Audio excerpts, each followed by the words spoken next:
begin with East Africa today. A devastating cyclone Mghazani has ripped through Madagascar, killing at least 38 people, flattening neighborhoods and displacing hundreds of thousands. The deadly cyclone tore off roofs, led to the collapse of buildings and pushed several districts into darkness. Authorities say nearly 75% of the landfall city has been damaged or destroyed. And the true scale of devastation is still emerging. Here's our report. Cyclone Gezani made landfall this week, late Tuesday night, unleashing destructive winds, torrential rain and storm surges across eastern Madagascar. The storm struck Toamasina, a vital port city of 400,000 people, leaving behind scenes of devastation. Homes were flattened, power lines snapped, roads disappeared under floodwaters. Entire communities were plunged into darkness. Madagascar's Disaster Management Agency says at least 38 people have died, dozens are seriously injured, and over 12,000 people have been affected or displaced. Residents describe it as a night of terror. Many families hid inside their home for 6 hours as violent winds battered their doors and windows before glass shattered and floodwaters rushed inside. Placed said the storm was monstrous. The cyclone arrived just 11 days after Cyclone Fitia, which killed at least 14 people and displaced 31,000 more. A brutal reminder of how frequently extreme weather is now striking the region. Now, meteorologists say Gezani may be one of the most intense cyclones ever recorded in this part of the Indian Ocean during the satellite era, rivaling storms that killed hundreds in the past. But scientists warn this is no longer rare. Rising ocean temperatures, driven by human-induced climate change, are fueling stronger and wetter tropical cyclones.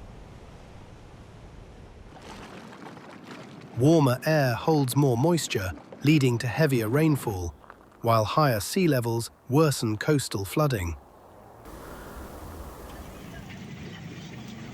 Madagascar, one of the world's poorest countries, is also among the most climate vulnerable.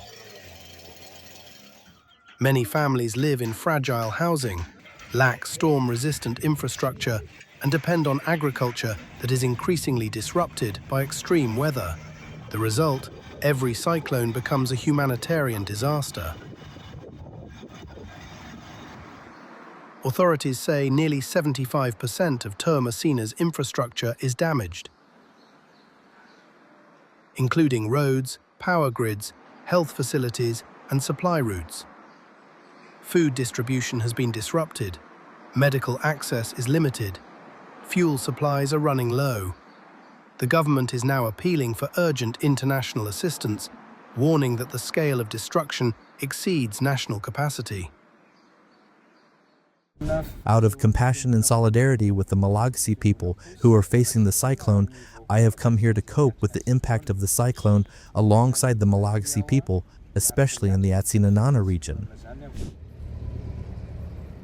Aid agencies fear that as Gezani moves into the Mozambique Channel, it could regain strength, threatening communities already battered by recent floods that displaced more than 700,000 people in Mozambique.